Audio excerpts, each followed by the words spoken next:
Fala baixo. Tá bom, obrigado.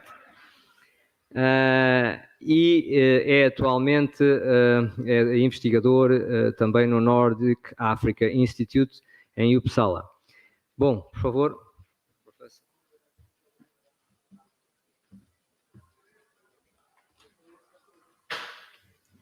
Obrigado, Nuno. And like Marlene, I have to bother you by speaking in English, even if it's not as good as his, because it's not my mother tongue, and my Portuguese is even worse than his, so that would not work. But it's an extreme privilege to be affiliated through Nuno to a series of activities, which brought me to Luanda 15 years ago, to Rio de Janeiro 3 years ago, and now to Lisbon, while my own background is in Namibia as a member of SWAPO, and I'm still speaking as a member of SWAPO, albeit you might not figure that out when you listen to my analysis, because it's about scattered dreams instead of dreams coming true. I was alerted just now that I should avoid jokes and should not speak too loud, that I'm not disturbing you in the process of digesting that fantastic meal. About the jokes, I can promise there's very little on the subject which is funny or possible to make jokes about. But speaking not loud, don't raising the voice, while picking up the vibes already in the morning, some of you were also carried away by raising your voices about maybe the frustrations, the challenges. It's a subject which is not an abstract theme.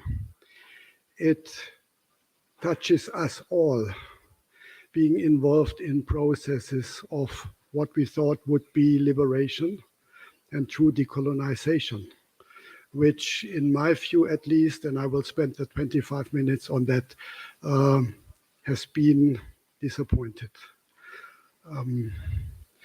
With Angola, Mozambique, Zimbabwe, Namibia, and South Africa, 5 Southern African states are ruled by liberation movements as governments. Anti-colonial movements seized control of the state machinery and reorganized as political parties.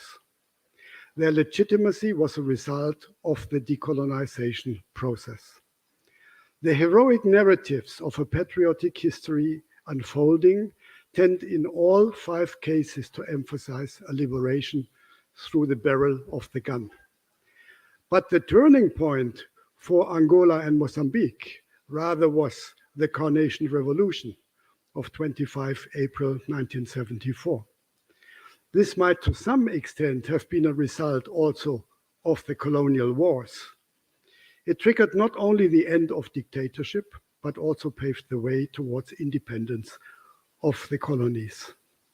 But what has been dubbed as a new beginning was no peaceful transition into a prosperous society.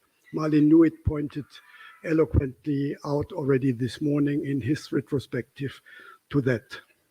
Not only did the retreating Portuguese settlers were leaving behind a path of infrastructural destruction, scorched earth, so to say.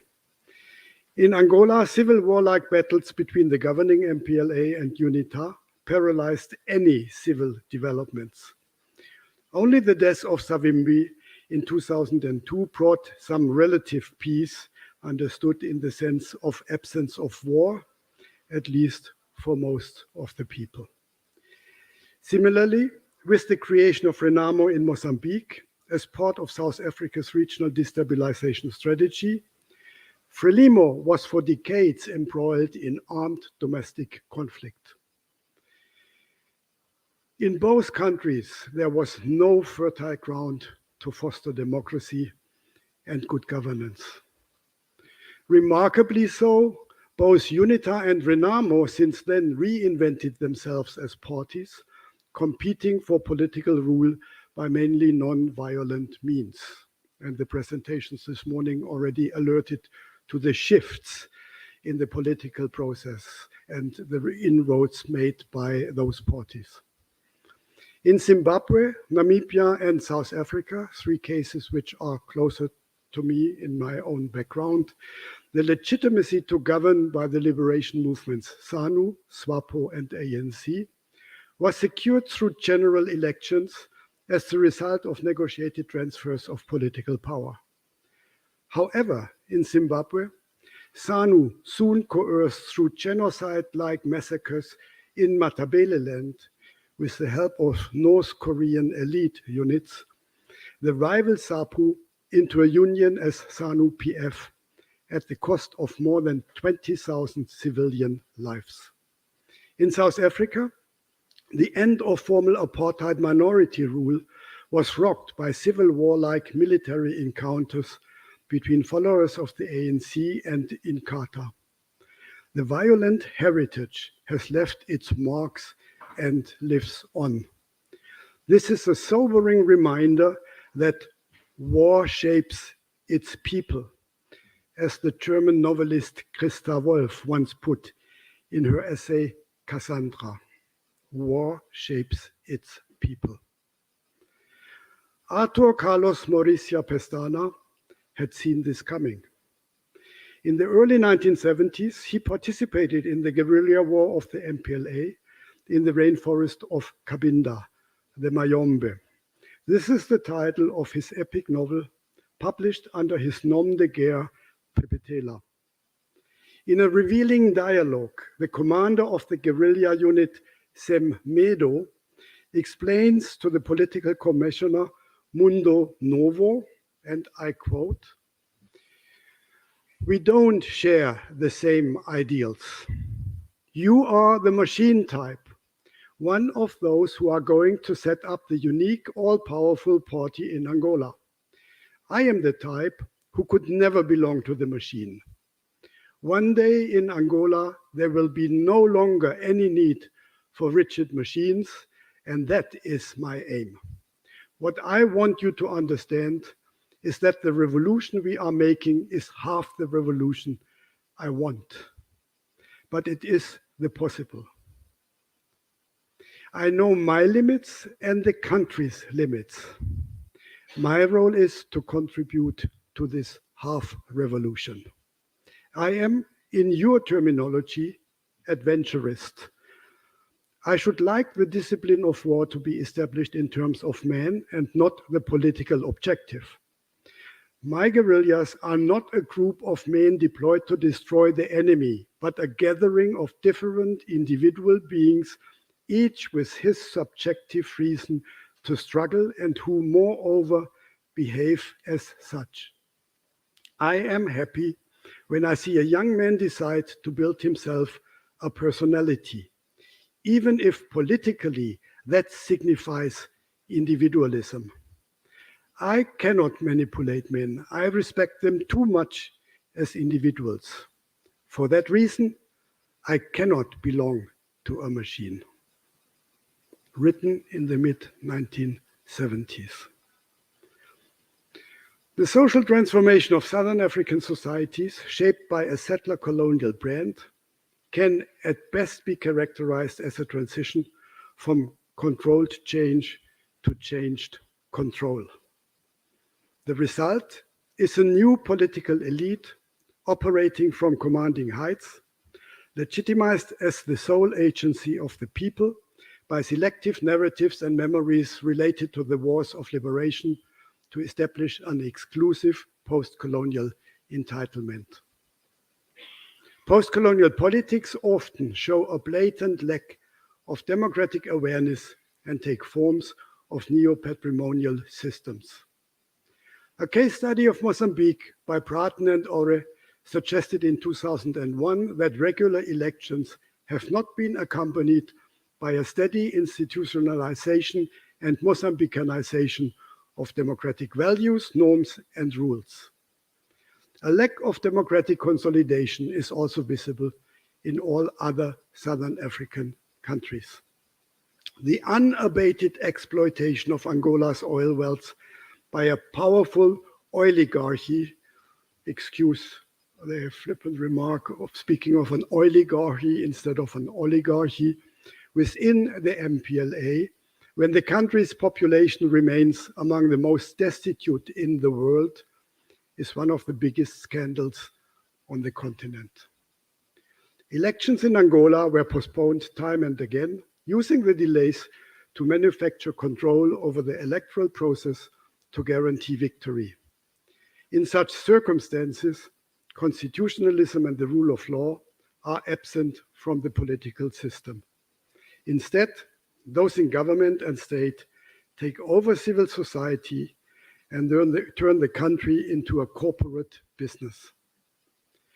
Tendencies to autocratic rule and towards the subordination of the state under the party, as well as politically motivated social and material favors as a reward system for loyalty, or as disadvantages as a form of coercion in cases of dissent, are common techniques.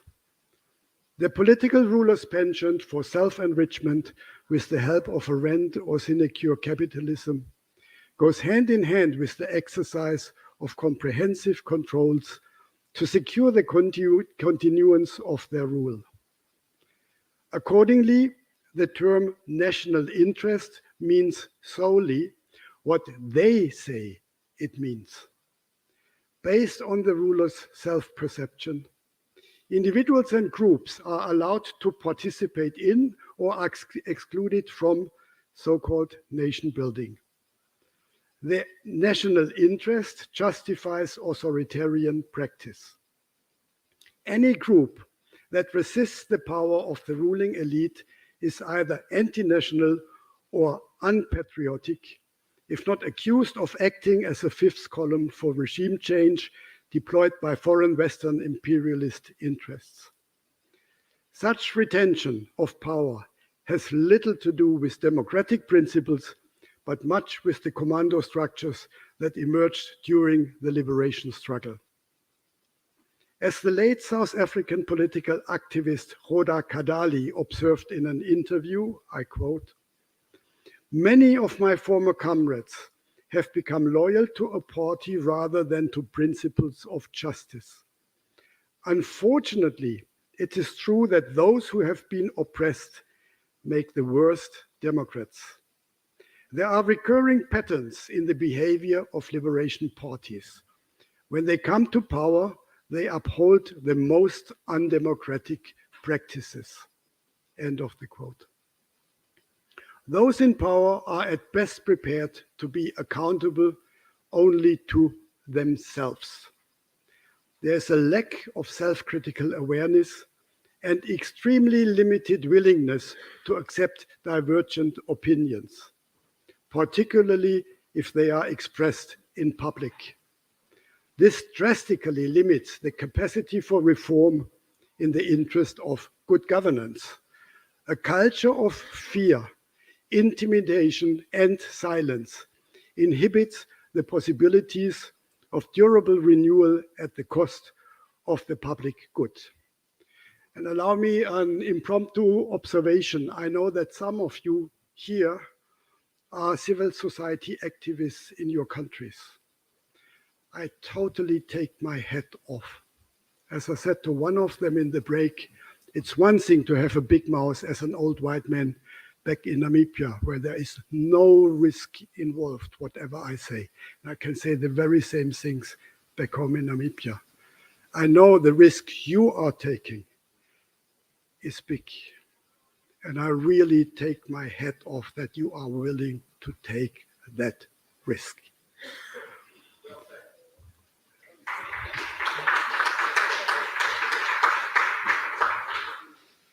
As observed by Roger Southall, another one of these funny species of critical old white men, there are a few of those out. You met one this morning, and I hope you will conclude I'm part of that funny species too.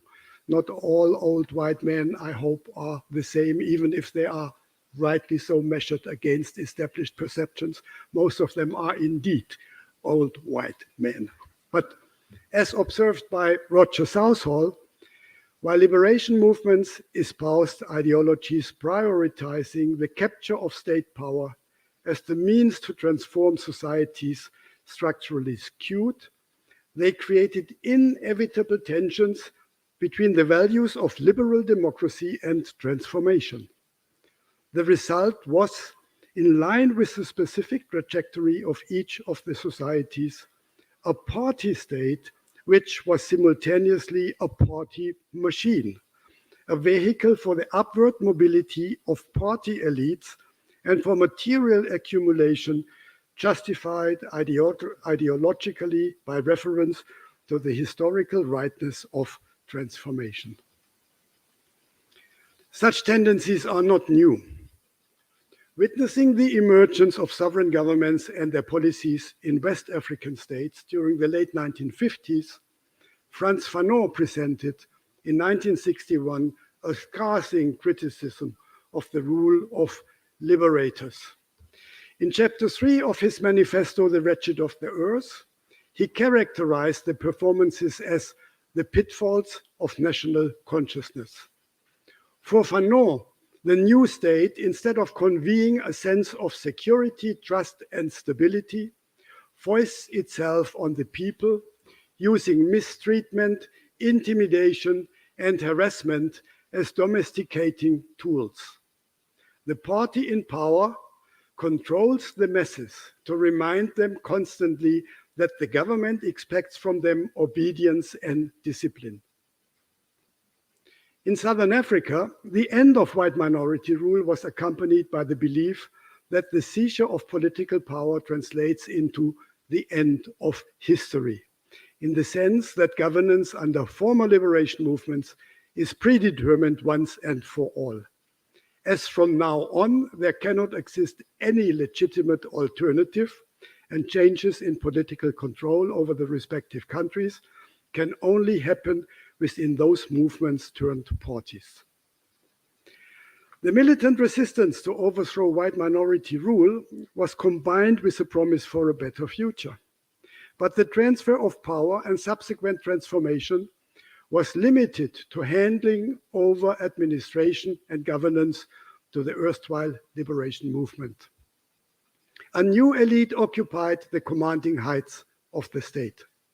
It secured a similar status to those who, under the old system, were the privileged few. The cousin to which Marlene Newbit this morning referred to looks very much alike the assimilado. This showed the narrow limits to liberation. It is not by coincidence that this has contributed to a renaissance in engaging with the writings of Fanon, with frequent references to the set chapter on the pitfalls of national consciousness. Such forms of democracy resembling features of a one-party dominance were classified by Levitsky and Way as competitive authoritarianism.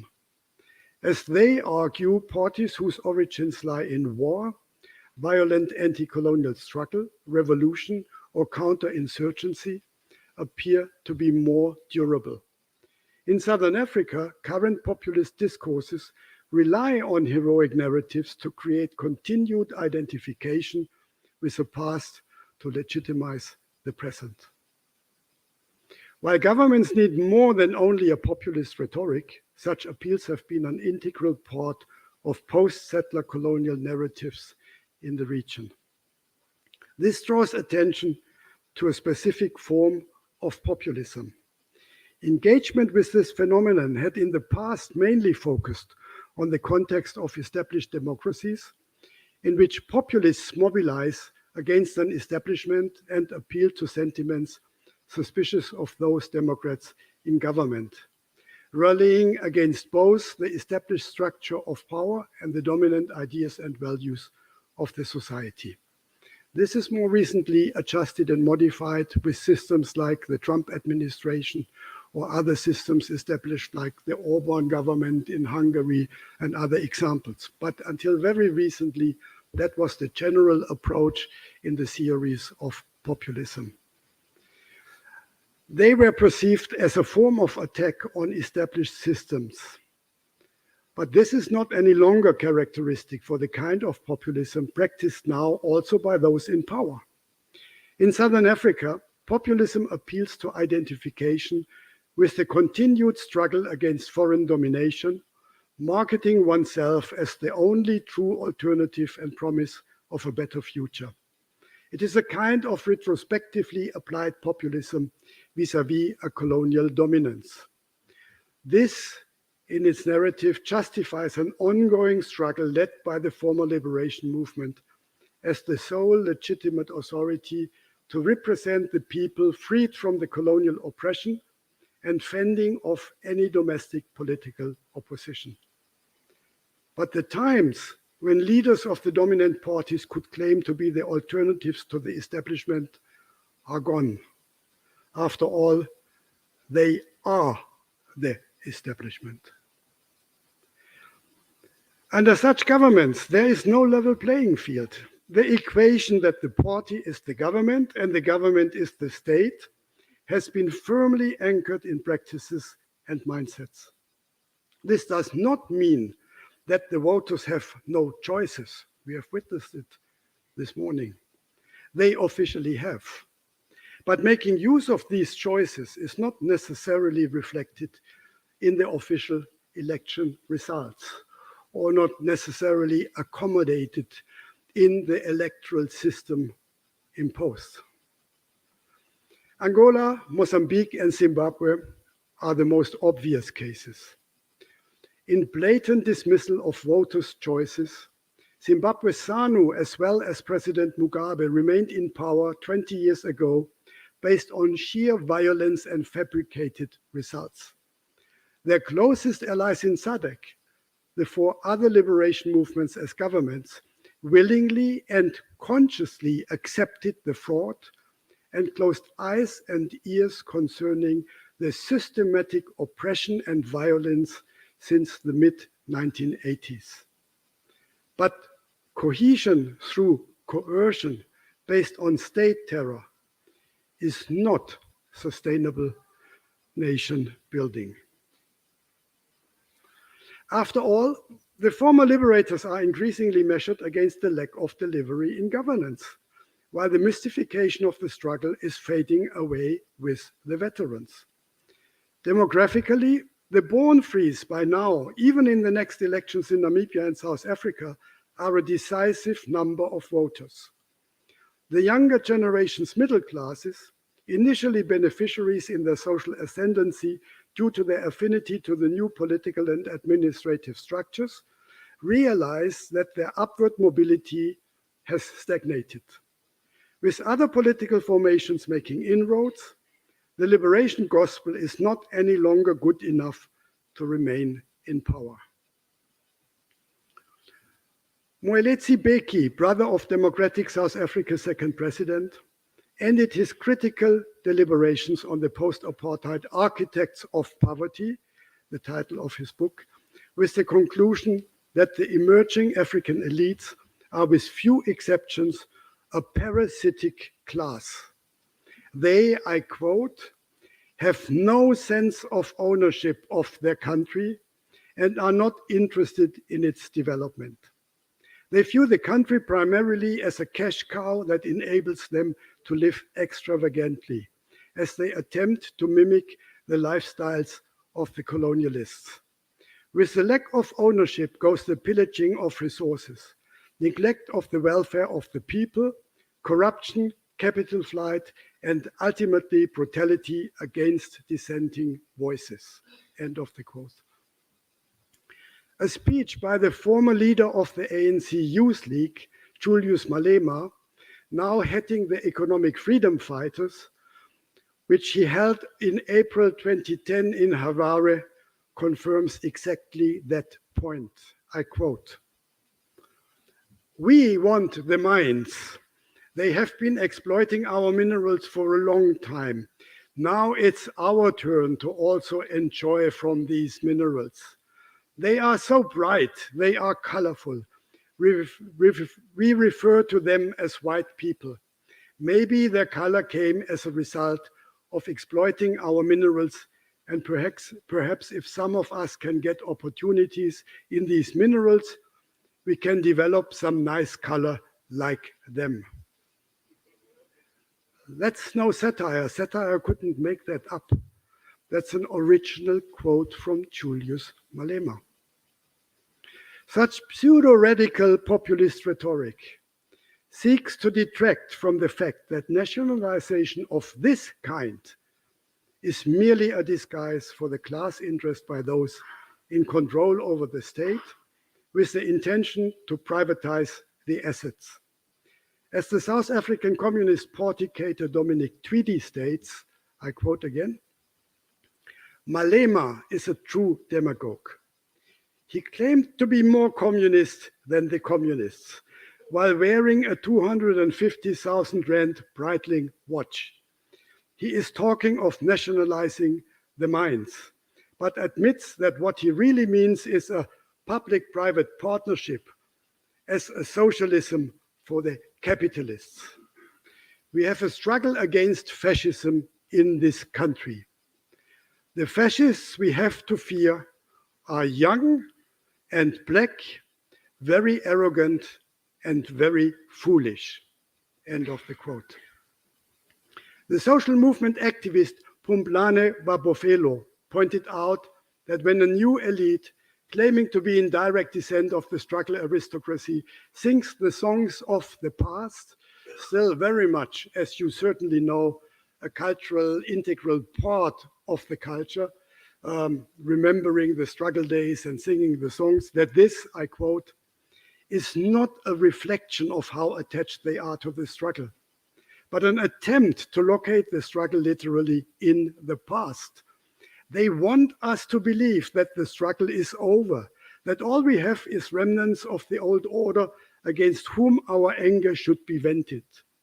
In this way, the political elite sidetracks us from singing about the current dislocation of water and electricity, the ruthless and violent eviction of shack dwellers, the vicious police attack on service delivery protesters, the financial exclusion of students, the kleptomaniac proclivities of the new political and economic elite, the advent of black colonialists, attacks on the freedom of media, the massive acts of depoliticization, dehistoricization of our struggle, and concerted efforts towards dememorialization. End of the quote. While abolishing anachronistic and degrading systems of racist minority rule, new challenges emerged on the difficult path to establishing sound and robust egalitarian structures and institutions, particularly in relation to the promotion of democracy and the strengthening of civil society and social rights. What remains is unfinished business. After all, independence without emancipation through rights, social uplifting, and civil liberties of the povo is still far from being liberation. The times when leaders of the dominant parties could claim to be the alternative to the establishment are over. They are the established system.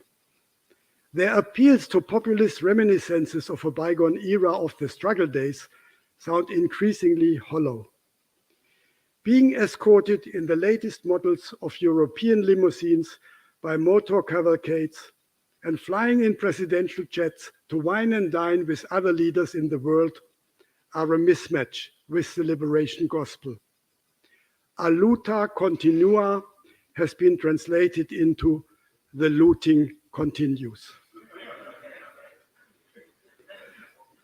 The late South African poet and activist Dennis Putus articulated his frustration in 2000 through the following lines, with which I would like to end. Forgive me, comrades, if I say something apolitical and shamefully emotional. But in the dark of night, it is as if my heart is clutched by a giant iron hand. Treachery, treachery, I cry out, thinking of you, comrades, and how you have betrayed the things we suffered for. Obrigado.